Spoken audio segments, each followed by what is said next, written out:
Good evening. Study click में आपका स्वागत है। चलिए बात करते हैं आज एक नीट के बहुत महत्वपूर्ण टॉपिक के बारे में, जिसका नाम है पॉपुलेशन इंटरेक्शन। इकोलॉजी का एक सबसे छोटा टॉपिक जिसमें लगातार कई सवाल आए हैं नीट में। उस छोटे से सवाल को हम लोग वीडियो के लास्ट में डिस्कस करेंगे। उससे पहले टॉपिक को डिस्कस करते हैं। Father of Indian ecology, population interaction की जब हम बात करते हैं तो हमको पॉपुलेशन की डिफिनेशन से शुरू करना होगा, और ये कहाँ पे कंसिडर होता है, बायोलॉजी की किस ब्रांच में, हम वहाँ से शुरू करेंगे। क्योंकि पॉपुलेशन इंटरेक्शन जो है ये इकोलॉजी में आता है। तो फादर ऑफ जो इंडियन इकोलॉजी है वो प्रोफेसर रामदेव मिश्रा है। स्पेलिंग का यहाँ पे खास ख्याल रखेंगे कि यहाँ पे MISHRA नहीं है, यहाँ पे MISRA है। तो मिश्रा कहा जाता है इनको यहाँ पे। अगर हम इकोलॉजी की बात करें तो इकोलॉजी क्या है, इकोलॉजी जो है वो ग्रीक के दो वर्ड से मिलकर बना है। दोनों वर्ड्स क्या है यहाँ पे, एक का नाम है ऑइकस और दूसरे का नाम है लॉगस। ऑइकस का मतलब क्या होता है, ऑइकस का मतलब यहाँ पे माना जाता है हाउस होल्ड।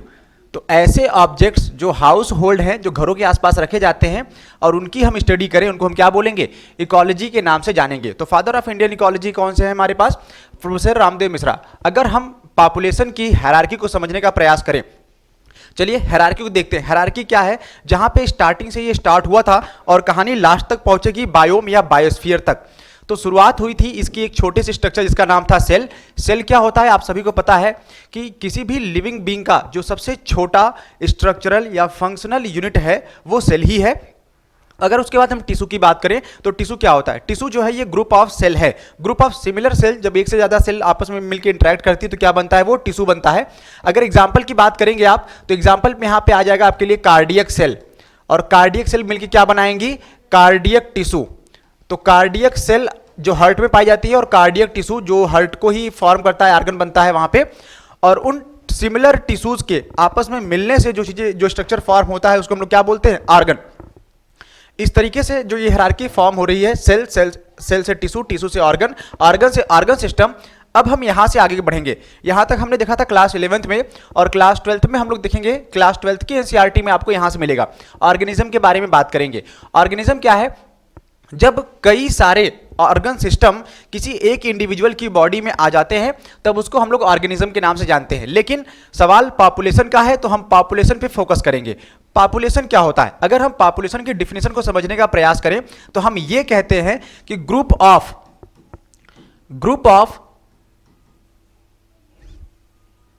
अगर हम एक स्पीसीज के ग्रुप को हम माने तो उसको हम पॉपुलेशन कह सकते हैं। तो हम यहां पे कहेंगे ग्रुप ऑफ सिंपल या single species is known as population. यानी अगर एग्जांपल में इसको एक ग्रुप मान ले रहे हैं इंडिविजुअल्स का, और इसमें जितने भी मेंबर हैं सब एक ही स्पीसीज हैं, और एक ही स्पीसीज को हमने एक अल्फाबेट से डिनोट करा हुआ है ए। तो इसका मतलब है ये जो ग्रुप है ये एक पॉपुलेशन है, क्योंकि इस ग्रुप में सिर्फ और सिर्फ एक ही स्पीसीज रह रही है। जैसे ये कमरा है, इस कमरे में मैं पढ़ा रहा हूं और मेरे जैसे 4-5 और इंडिविजुअल्स बैठे हुए हैं, यानी वो ह्यूमन ही हैं। तो इस सेंस में हम अपने आप को क्या मानेंगे कि ये जो हमारा ग्रुप है ये एक पॉपुलेशन है। अगर इसमें हमारे अलावा कोई और स्पीसीज हुआ, जैसे मच्छर, मक्खी या अदर स्पीसीज पाई गई, तो ये एक पॉपुलेशन नहीं रह जाएगा। तब इस ग्रुप को, ग्रुप ऑफ इंडिविजुअल या ग्रुप ऑफ लिविंग बीइंग्स को हम लोग कम्युनिटी के नाम से जानेंगे। कैसे, पॉपुलेशन का जब ग्रुप बनता है, कह रहे हैं कि एक पॉपुलेशन है प्लस दूसरी पॉपुलेशन, दोनों पॉपुलेशन को जब आप मिक्स करेंगे या दो अलग तरह की पॉपुलेशन आपस में इंटरेक्ट करेंगी तब उसको कम्युनिटी कहा जाता है। जैसे मान लीजिए ये ग्रुप है, इस ग्रुप में हमने इंडिविजुअल रखा ए, इंडिविजुअल बी, यानी यहां पे दो अलग अलग स्पीसीज हैं। अगर दो अलग स्पीसीज का ग्रुप, बी का ग्रुप और ए का ग्रुप, दोनों आपस में कंबाइंड हो जाए, एक ग्रुप में आ जाए, तब ये कम्युनिटी कहा जाता है। हमारे समाज में एक बड़ी ही भयावह बीमारी है, लोग क्या कहते हैं, Hindu community, Muslim community, Sikh community, ईसाई, पारसी, जैन, जो भी है, तो ये अलग अलग कम्युनिटी को, अलग अलग ग्रुप को अलग अलग कम्युनिटी के नाम से बुलाते हैं। सही मायने में इकोलॉजी या बायोलॉजी की डिफिनेशन से देखें तो ये एक अलग ग्रुप या एक अलग कम्युनिटी है ही नहीं, ये एक सिंगल पॉपुलेशन है। अगर हम होमोसैपियंस हैं, होमोसैपियंस सैपियंस अपने आप को मानते हैं, तो इस धरती पे पाए जाने वाले जितने भी ह्यूमन हैं सब क्या हैं, सबके सब होमोसैपियंस सैपियंस ही हैं। और एक ही स्पीसीज का पाया जाना, ये ग्रुप अगर एक ही स्पीसीज का है, अगर हम सभी होमोसैपियंस सैपियंस हैं तो इट मीन्स हम सभी क्या हैं, एक पॉपुलेशन है। लेकिन इन्होंने कहा हुआ है कि हम लोग कम्युनिटी के नाम से बुलाते हैं, तो हम लोग क्या करते हैं, उसको गलत प्रोनाउंस करते हैं।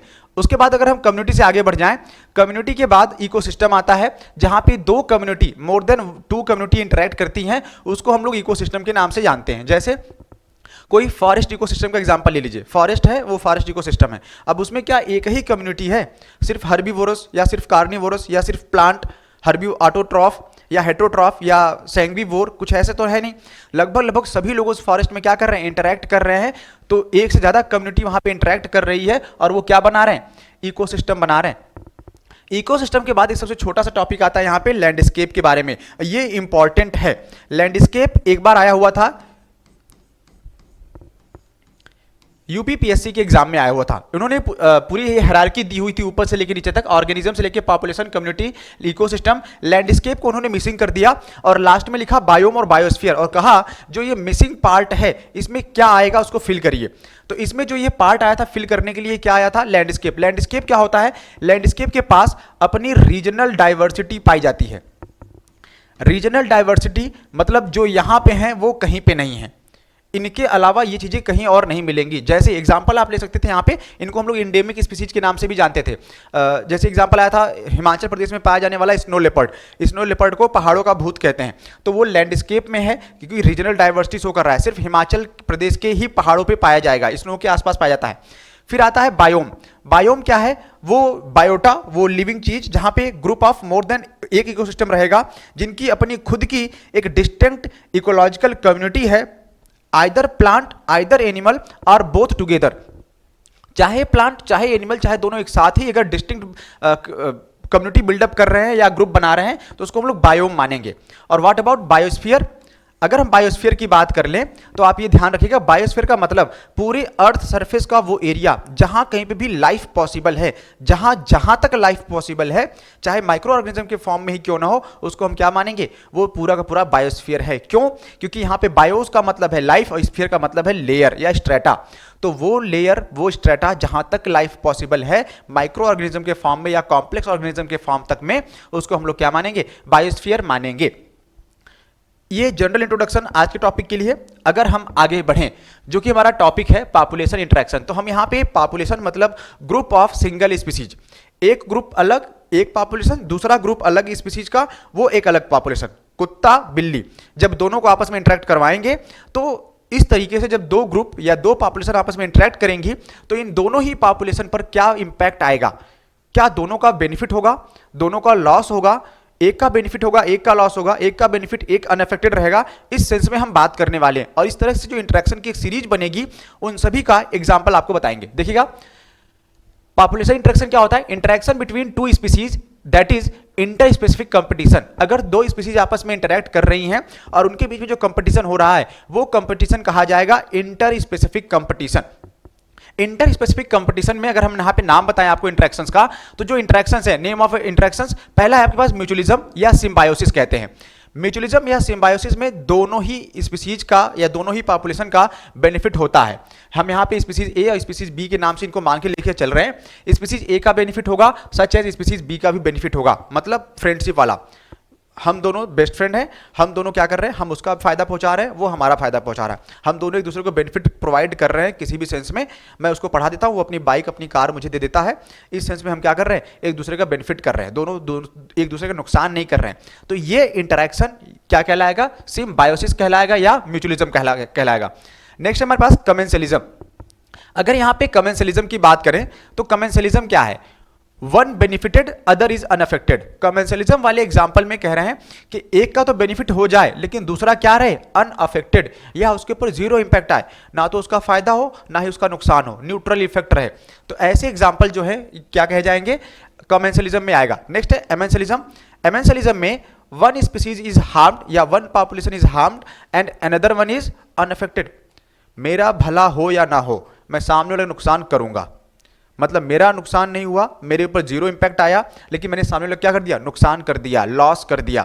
ये ह्यूमन टेंडेंसी है ना। अगर कोई कंपीट करके हमसे आगे बढ़ने का प्रयास कर रहा है तो हमसे आगे कैसे जा सकता है, निपटाओ इसको पहले यहीं पे।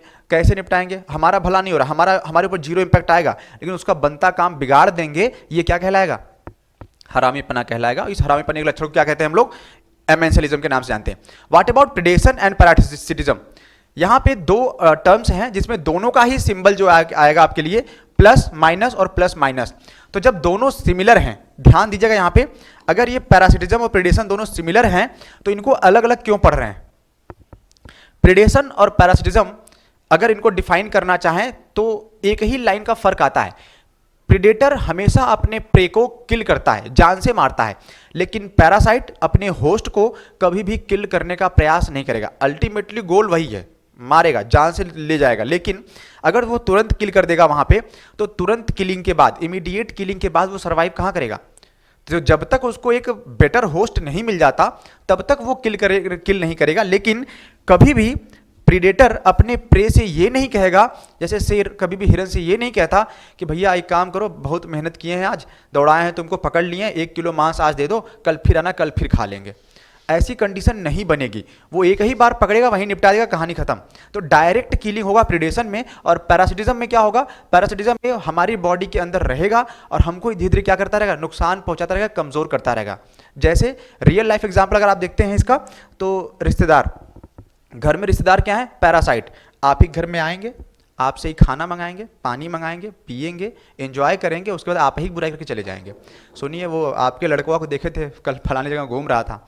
ये क्या है? They are silent parasite. ये हमारे ही घर में, हमारी बॉडी के अंदर हमारी ही मेहमान नवाजी लेके हम क्या करते हैं? नुकसान पहुंचाते हैं। तो ऐसा एग्जाम्पल आपको कहाँ मिलेगा? पैरासिटिज्म में। ये बेसिक डिफरेंस है, ध्यान रखिएगा कि एक में डायरेक्ट किलिंग होगी, दूसरे में किलिंग नहीं होती है।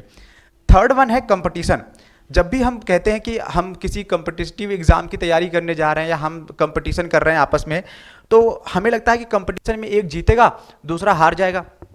जो जीतेगा उसको रिवार्ड दे देंगे, जो हारेगा उसको कुछ नहीं मिलेगा, या ऐसा कुछ सिस्टम होता है। लेकिन ध्यान दीजिए, बायोलॉजी ये कहती है कि जब भी कोई दो लोग या टू क्लोजली रिलेटेड स्पीसीज आपस में compete करती हैं, तो हमेशा दोनों का नुकसान होता है। किसी का ज़्यादा होगा, किसी का कम होगा, ये हो सकता है, लेकिन नुकसान दोनों का ही है और दोनों का ही लॉस होना है, किसी का भी बेनिफिट नहीं होगा। तो ये कुछ नॉर्मल एग्जाम्पल थे और इनका इंटरेक्शन। लास्ट ईयर नीट से यहाँ पे सवाल आया हुआ था।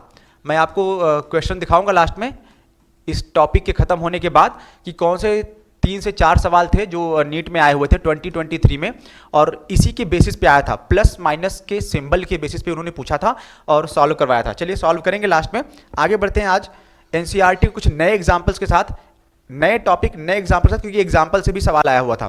डायरेक्ट उन्होंने एक तरफ एग्जाम्पल लिखा हुआ था और दूसरी तरफ जो इंटरेक्शन का नाम पूछा था। बताइए क्या है? कंपटीशन चल रहा है यहाँ पे, म्यूचुअलिज्म है, प्रेडेशन है, या पैरासिटिज्म है, या कमेंसलिज्म है?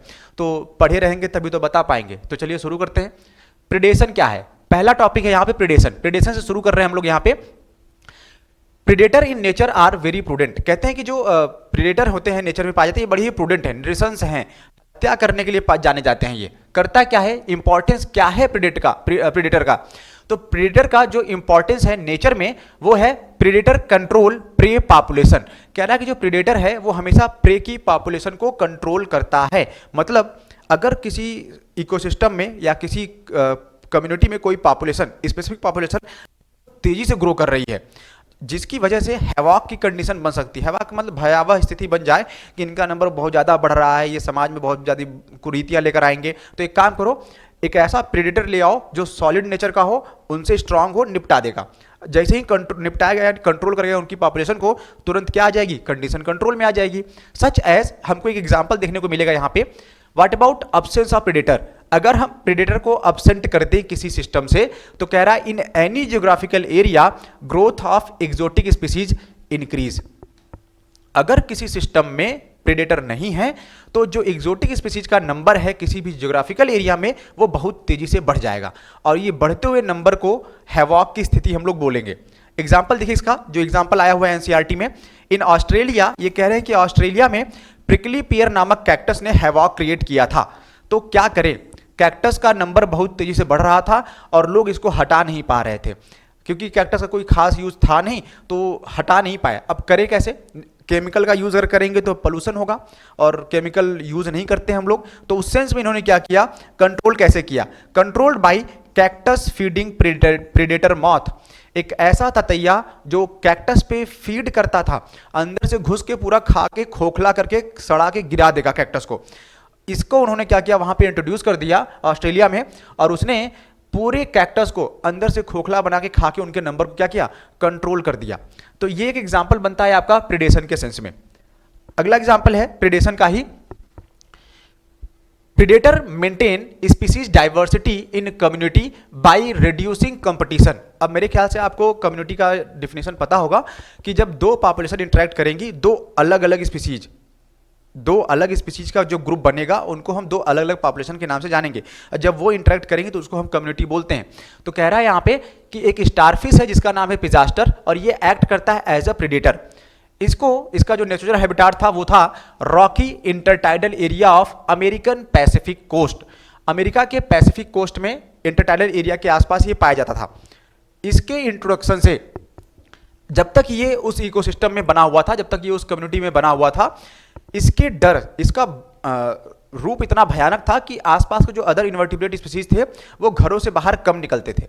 जैसे हमारे समय में एक मूवी आई थी शोले, जब उसमें गब्बर का एक डायलॉग था, उन्होंने कहा था उसमें कि जब 50-50 को दूर तक जब कोई बच्चा रोता है तो माँ कहती है सो जा वरना गब्बर आ जाएगा। तो गब्बर का जब रूप इतना भयावह था, लोग घरों से निकलते कम थे, तो मारकाट कम मचती थी, क्योंकि मारकाट तो खुद गब्बर ने मचा रखी थी। सच एज केस किसका है यहाँ पे रॉकी इंटरटाइडल एरिया जो रामपुर जिला है ये वही है, और पिजास्टर किसका नाम है? पिजास्टर गब्बर का नाम है। तो गब्बर को जब हमने रिमूव कर दिया, कहाँ से? जब उस रामपुर जिले से हटा दिया तो गब्बर ने क्या किया, अब वहां पे है नहीं, तो जो रामपुर वाले थे वो आपस में लड़ मरे, और इनके लड़ मरने की वजह से 10 स्पीसीज क्या हो गई? एक्सटिंक्ट हो गई। It means removal of Pisaster species यानी starfish caused extinction of 10 invertebrate species due to interspecific competition. ये आपस में ही पावर को लेके लड़ मरे, और इन लड़ने मरने की घटना में 10 स्पीसीज जो थी वो एक्सटिंक्ट हो गई, नेचर से पाई ही नहीं जाती हैं वहां पे। इसके अलावा अगर हम प्रेडेशन का केस देखें, एग्जाम्पल देखें, तो क्या पाएंगे? Defence of prey to lessen impact of predation. कह रहा है कि प्रे जो होते हैं ये अपने बॉडी के अंदर कुछ डिफेंस मैकेनिज्म ले आते हैं। डिफेंस क्यों ले आ रहा है? ताकि जो इनका प्रेडेशन है, जो इनका शिकार हो रहा है, वो शिकार कम हो सके। तो शिकार को कम करने के लिए, अपनी जनसंख्या बचाए रखने के लिए इन्होंने क्या किया? कैमोफ्लाज करना शुरू किया। कैमोफ्लाज को हम लोग क्रिप्टिक कलरेशन के नाम से भी जानते हैं। क्रिप्टिक कलरेशन का मतलब है बैकग्राउंड की कलर में मिक्स हो जाना। जैसा पैटर्न पीछे बन रहा है वैसे ही मैं भी खड़ा हो जाऊं और बैकग्राउंड में मिक्स हो जाऊं, दिखे ही ना कि मेरी शक्ल कैसी है या मैं यहाँ पे बैठा हुआ भी, तो ये कंडीशन कहलाएगी क्रिप्टिक कलरेशन। इसका एग्जाम्पल हम लोग लाइव देखेंगे पिक्चर के थ्रू। अगला है अच्छा, क्रिप्टिक कलरेशन एग्जाम्पल आपको देते हैं। जैसे क्रिप्टिक कलरेशन में एक एग्जाम्पल आया था, या कैमोफ्लाज का एग्जाम्पल आप कह सकते हैं, रावण के मामा मारीच ने किया था। रावण के मामा मारीच जो सोने का हिरण बने थे, सीता जी ने देखा वो देखिए सोने का हिरण, भगवान राम जानते थे वो सोने का हिरण होता ही नहीं है, कहने नहीं वो देखो सोने का है, चमक रहा है। तो उसने अपने आप को, अपनी बॉडी को हिरण के जैसा बनाया और चमकदार दिखाया सोने जैसा। तो वो सोने का कैमोफ्लाज कर रहा था कि मैं गोल्ड हूं, तो गोल्ड तो था नहीं लेकिन कैमोफ्लाज तो था, छद्म आवरण कहते हैं इसको, वो वाला केस था यहाँ पे। फिर आता है अगला एग्जाम्पल मिमिक्री का। मिमिक्री क्या है? मिमिक्री में जब किसी स्ट्रॉन्ग कैरेक्टर की नकल उतारी जाए अपने आप को बचाने के लिए, तब इस कंडीशन को हम लोग कहते हैं मिमिक्री।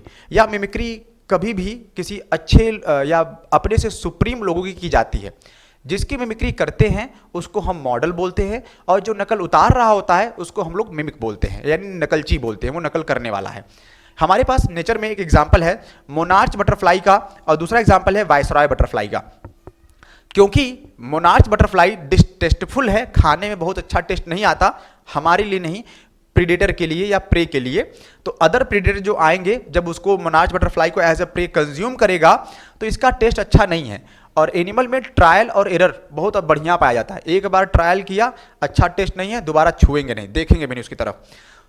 और वहीं पे वायसरॉय बटरफ्लाई ये सब देख रही थी, उसने इसका फायदा उठाया, कहा कि इसका विंग का पैटर्न ये है, इसकी बॉडी का साइज ऐसा है, अगर हम भी ऐसा बना ले तो जो प्रेडेटर आ रहा है हमको खा जाता है। क्यों? क्योंकि वायसरॉय का टेस्ट कैसा था? अच्छा था, टेस्टी था। तो वायसरॉय जो कि एक मिमिक है, इसने अपने मॉडल को कैरी डाउन किया। कैसे?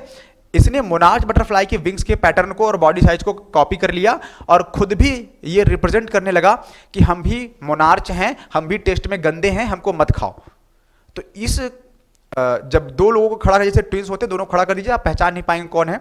सच एज केस में जब मोनार्च और वायसरॉय एक साथ एक जगह एक लोकेलिटी में पाई गई तो प्रेडेटर कंफ्यूज हो गया कि इसमें से मोनार्च कौन सी है और वायसरॉय कौन सी है।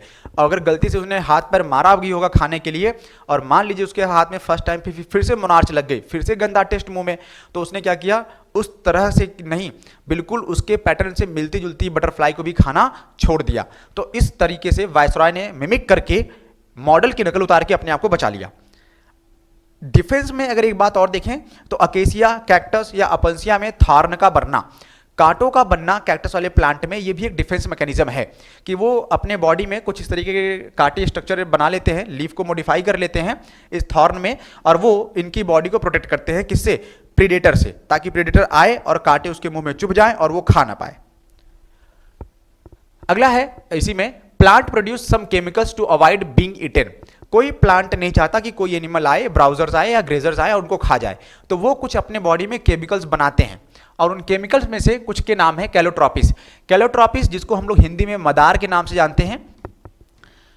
मदार जिसका जो सीड होता है, जब सीड डिस्पर्जल हो रहा होता है तो वो सीड डिस्पर्जल जो है भूत जैसा होता है, भूत नहीं होता, छोटा सा कॉटन होता है, सीड लगे होते हैं, उड़ता रहता है हवा में हल्के से। तो बच्चे देख के हम लोग गांव में खुद ही उसको बचपन में पहले कहते थे भूत आ गया, भूत आ गया। तो इस तरह का जो कैलोट्रॉपिस या मदार है, इसके फल में क्या पाया जाता है? कार्डियक ग्लाइकोसाइड नामक केमिकल पाया जाता है जो डिजीज कॉज करता है, सच एज निकोटीन, कैफीन या क्विनिन या ओपियम। कुछ इस तरह के प्लांट केमिकल प्रोड्यूस करते हैं जो कि इनको ब्राउजर से या ग्रेजर से डिफेंस प्रोवाइड करते हैं। ग्रेजर का मतलब चरने वाले, ब्राउजर का मतलब उचारने वाले। एक होते हैं जो चरते हैं, काट लेते हैं, काट के खा जाते हैं प्लांट्स को, दूसरे होते हैं पकड़ के उचार लेते हैं। तो ब्राउजर और ग्रेजर दो अलग अलग कैटेगरी है, इसके बारे में देखेंगे, ठीक है। तो यहां तक ये एग्जाम्पल है। इन एग्जाम्पल के साथ प्रेडेटर वाला जो टॉपिक है, जिसमें एक का फायदा होगा और दूसरे का लॉस होगा, one benefited another one is harmed, तो इसको हम लोग याद रखेंगे। अगला हेडिंग है म्यूचुअलिज्म या सिम्बायोसिस। म्यूचुअलिज्म या सिम्बायोसिस में क्या होता है? जिसमें दोनों का ही बेनिफिट हो, दोनों का ही फायदा हो। दो बेहतरीन एग्जांपल हमारे पास हैं, लाइकेन का और माइकोराइजा का। लाइकेन क्या है? लाइकेन जो है ये सिम्बायोटिक एसोसिएशन से बनता है, एल्गी के और फंजाई के। क्यों? क्योंकि यहाँ पे एल्गी क्या करता है? एल्गी इनको फोटोसिंथेसिस करवाता है। एल्गी ग्रीन है, क्लोरोफिलस है, तो ये फोटोसिंथेसिस करेगा और फूड या स्टार्च प्रोवाइड करेगा। लेकिन फंगस इनको स्ट्रेंथ भी प्रोवाइड करता है बॉडी फॉर्म में या स्ट्रक्चर में। इसके अलावा ये ग्राउंड से मिनरल वगैरह को भी लीच करने का काम करता है, उखाड़ के निकाल के इनको जो है प्रोवाइड कर देगा। तो जो इन दोनों के कॉम्बिनेशन से स्ट्रक्चर बनेगा उसको हम लोग लाइकेन बोलेंगे। सच एज कंडीशन है, यानी यहाँ पे एल्गी का भी फायदा हो रहा है और यहाँ पे फंजाई का भी फायदा हो रहा है। तो म्यूचुअलिज्म या सिम्बायोसिस जो इंटरेक्शन है, ये पॉजिटिव इंटरेक्शन है। इंटरेक्शन दो ही टाइप का होता है, पॉजिटिव या तो नेगेटिव। तो पॉजिटिव इंटरेक्शन में यहाँ पे एल्गी का भी फायदा हुआ, फंजाई का भी। दूसरा एग्जांपल है माइकोराइजा का। माइकोराइजा क्या है? माइकोराइजा भी फंगस के एसोसिएशन से मिलता है, लेकिन यहाँ पे दूसरा वाला जो ऑर्गेनिज्म है वो है हायर प्लांट। किसी भी हायर प्लांट की रूट, जनरली यहाँ पे अगर देखा जाए तो ये जिम्नोस्पर्म को मानते हैं। जिम्नोस्पर्म में ये पाया जाता है। जिम्नोस्पर्म में हम बात करेंगे यहाँ पे साइकस के रूट की। तो कह रहे हैं साइकस के रूट में जब फंगस लग जाता है तो उस स्ट्रक्चर को हम लोग माइकोराइजा कहते हैं, और माइकोराइजा में फंगस वापस से इनको मिनरल प्रोवाइड करता है और रूट क्या करता है? न्यूट्रिशन या स्ट्रेंथ प्रोवाइड करता है, रहने के लिए शेल्टर प्रोवाइड करता है। दोनों एक दूसरे का बेनिफिट कर रहे हैं और रहते हुए दोस्ती निभा रहे हैं, तो ये कंडीशन म्यूचुअलिज्म या सिम्बायोसिस कहा जाएगा। अगला है, एक बार ये आया हुआ है AIPMT में भी और उसके बाद नीट में भी कई बार ये सवाल रिपीट किए गए हैं, मिर्मिकोफिली। मिर्मिकोफिली किस तरह का इंट्रैक्शन है? मिर्मिकोफिली की अगर हम बात करें तो यहाँ पे एक प्लांट है, अकेसिया का प्लांट। अकेसिया के प्लांट का जो स्टेम होता है उसमें कुछ स्वीट टाइप का केमिकल बनता है, मिठास रहती है उस केमिकल में, और उसमें एंट, चींटियां अपना घर बना लेती हैं। अब जब ये दोनों ने दोस्ती कर ली आपस में, उसने कुछ फूड प्रोवाइड करा और उसने क्या किया? एंट ने उसके अंदर घर बना लिया। अब इस बेनिफिट में जब कोई अदर ग्रेजर या ब्राउजर उस प्लांट के पास आएगा अकेसिया को खाने के लिए, तो काटेगा तो उसको क्या मिलेगा? चींटियां मिलेंगी, ढेर सारी एंट मिलेंगी। तो जाने अनजाने में भी या भूल के भी अब दोबारा वो उस प्लांट के पास नहीं आएगा। तो एंट ने डिफेंस प्रोवाइड करा अकेसिया को और अकेसिया ने प्रोवाइड किया एंट को क्या? फूड। तो दोनों ने एक दूसरे का बेनिफिट किया, इसलिए इंटरेक्शन क्या कहलाएगा? सिम्बायोसिस। ऐसा ही एग्जांपल आप देख सकते हैं मैंगो में। मैंगो के प्लांट में, आम के प्लांट में वो रेड वाली चींटियां उसके पत्तों को चिपका के घर बना लेती हैं और उसी के स्टेम पे, उसी की लीफ पे वो रहती हैं। रेड कलर की होती है, माटा के नाम से जाना जाता है। तो वो उनको प्रोटेक्शन प्रोवाइड करता है, प्लस बदले में वो क्या करते हैं? शेल्टर प्रोवाइड करता है। तो ये एग्जांपल आपका मिल जाएगा मिर्मिकोफिली में, जहां पे एंट का नाम आएगा। अगला पॉइंट है mutualism for pollination and seed dispersal. क्या म्यूचुअलिज्म सिर्फ डिफेंस के लिए है? नहीं, कह रहे हैं यहाँ पे म्यूचुअलिज्म जो है वो पॉलिनेशन और सीड डिस्पर्जल के सेंस में भी है। कैसे? एक एग्जांपल देखेंगे हम यहाँ पे फिग ट्री और वास्प का। फिग ट्री मतलब आप गुलर कह लीजिए चाहे अंजीर। जब भी जिन्होंने गुलर का फल देखा होगा या फूल देखा होगा, जब भी आप उसको तोड़िए उसके अंदर से कीड़े निकलते हैं, वास्प के बच्चे होते हैं या लार्वा कैटरपिलर टाइप के होते हैं, वो निकलते हैं बाहर। वो अंदर आए कैसे? यहाँ पे इन्हीं दोनों का इंटरेक्शन आपको समझाने का प्रयास करेंगे छोटा सा। कह रहे हैं कि जो फिग ट्री होता है, फिग ट्री ऑफर करता है developing seed as food for wasp larvae. यानी फिग का ट्री जो है, जो गुलर का फल है, वो अपने डेवलपिंग सीड को एज अ फूड ऑफर कर रहा है किसको? वास्प के लार्वा को, कि ये लो तुम लोग ग्रो कर रहे हो, बच्चे हो, अपने बच्चे जैसे, ये लो हमारा सीड, डेवलपिंग सीड खा लो। तो इसके बदले में वास्प क्या कर रही है? वास्प इसके बदले में, फीमेल वास्प पॉलिनेट करती है फिग ट्री को for searching suitable egg laying site. Wasp ढूंढ रही होती है एग लेइंग के लिए एक बहुत ही बढ़िया जगह जहां पे उनके लार्वा को या एग को कोई डिस्टर्ब ना करे, और उसके बदले में वो क्या करती है? जाने अनजाने में फिग ट्री को पॉलिनेट कर देती है। एक इसका आखिरी एग्जांपल है आपके पास ऑर्किड। ऑर्किड को इसके पहले भी हम लोग डिस्कस कर चुके थे यहाँ पे, कि जो कि शो करता है diversity in floral pattern to attract pollinator. और पॉलिनेट होता किससे? ये बी से या बम्बल बी से, जो कि इसके इन्फ्लोरेसेंस को पॉलिनेट करते हैं। और ऑर्किड का जो बेहतरीन एग्जाम्पल आपको पढ़ने को मिलेगा वो मिलेगा स्यूडो कॉपुलेशन में। तो स्यूडो कॉपुलेशन वाला जो टॉपिक छोटा सा वीडियो बना के अपलोड किया गया था, डिस्क्रिप्शन बॉक्स में या कमेंट सेक्शन में अपलोड कर मेंशन कर दिया जाएगा, एक बार जाके वहाँ से देख सकते हैं आप लोग। अगला और आखिरी टॉपिक है कमेंसलिज्म। आज के लिए हम लोग छोटे से टॉपिक को कवर करेंगे, इसके बाद हम लोग बात करेंगे, पूरे टॉपिक को कंप्लीट करेंगे। तो आज का ये आखिरी टॉपिक होगा कमेंसलिज्म क्या है। कह रहे हैं कमेंसलिज्म में जब दो पॉपुलेशन इंटरेक्ट करेगी तो एक का बेनिफिट होगा और दूसरे का अनअफेक्टेड, दोनों पे ही पॉजिटिव चार्ज नहीं आएगा, एक अनअफेक्टेड रहेगा, न्यूट्रल रहेगा। कैसे रहेगा न्यूट्रल? देखिएगा, कह रहे हैं कि एक ऑर्किड नाम का एपीफाइट है। एपीफाइट जो किसी दूसरे प्लांट पे ग्रो करता है, पैरासाइट नहीं है, एपीफाइट है जो सिर्फ सपोर्ट के लिए चलता है।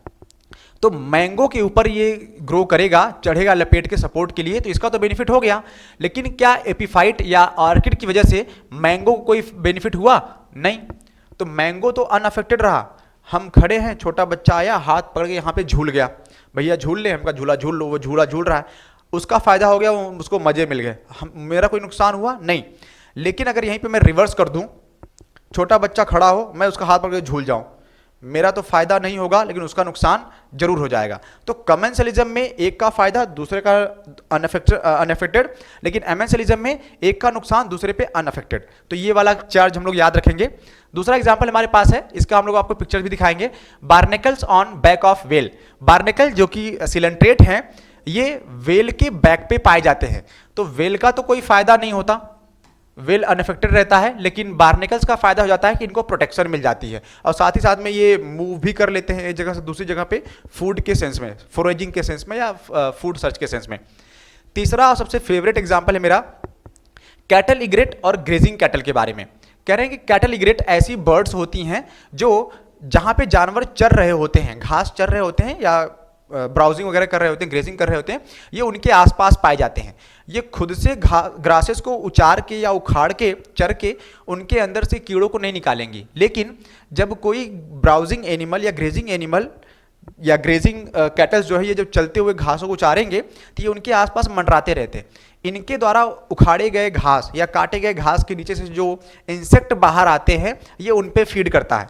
तो यहाँ पे ग्रेजिंग कैटल को तो कोई फायदा हो नहीं रहा है कि इंसेक्ट मिल रहा है तो इनको भी बेनिफिट हो जाए, लेकिन कैटल इग्रेट जो हैं, जो ऐसे कैटल्स के आसपास पाए जाते हैं, उनका बेनिफिट हो गया क्योंकि उनको क्या मिल गया? फूड मिल गया। कैटल इग्रेट ऐसी बर्ड्स है, ये ग्रुप ऑफ बर्ड है, स्पेशल बर्ड्स होती हैं ये, इनका बेनिफिट होता है। ठीक है। Forage close to where cattle are grazing, जहां पे गाय भैंसे चर रही होती हैं, ये उनके आसपास फूड को सर्च करते हैं। एज कैटल मूव, जैसे जैसे कैटल्स चरते हुए आगे बढ़ेंगी, इंसेक्ट केम आउट, इंसेक्ट्स बाहर आएंगे, और जो ये कैटल इग्रेट हैं फीड ऑन देम, और ये क्या करेंगे? उनको खा लेंगे।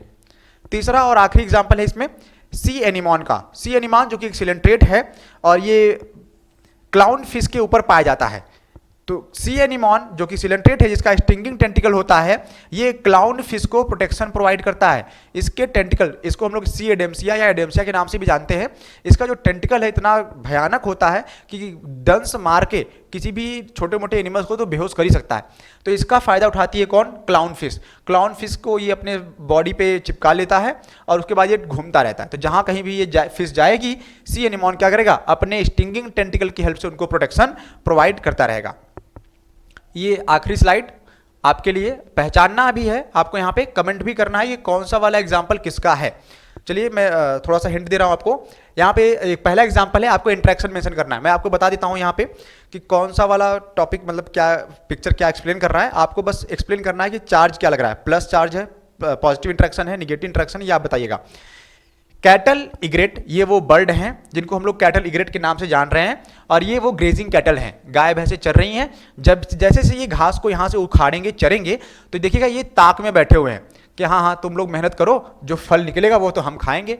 तो जैसे ही यहाँ से घास के उखड़ने से जो कीड़े बाहर आएंगे, जो मिट्टी के नीचे हैं, इंसेक्ट्स वगैरह हैं, जैसे वो बाहर आएंगे ये पहुँचेंगे और वहाँ पे क्या कर लेंगे? फीड कर लेंगे।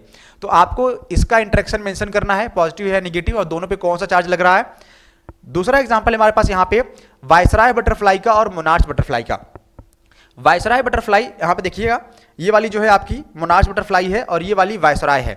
तो वायसराय और मोनार्च दोनों के जो विंग्स के पैटर्न हैं दिखने में सिमिलर लग रहे हैं, लेकिन एक चीज मेंशन करिएगा यहाँ पे, एक पैलेटेबल है, दूसरी अनपैलेटेबल है।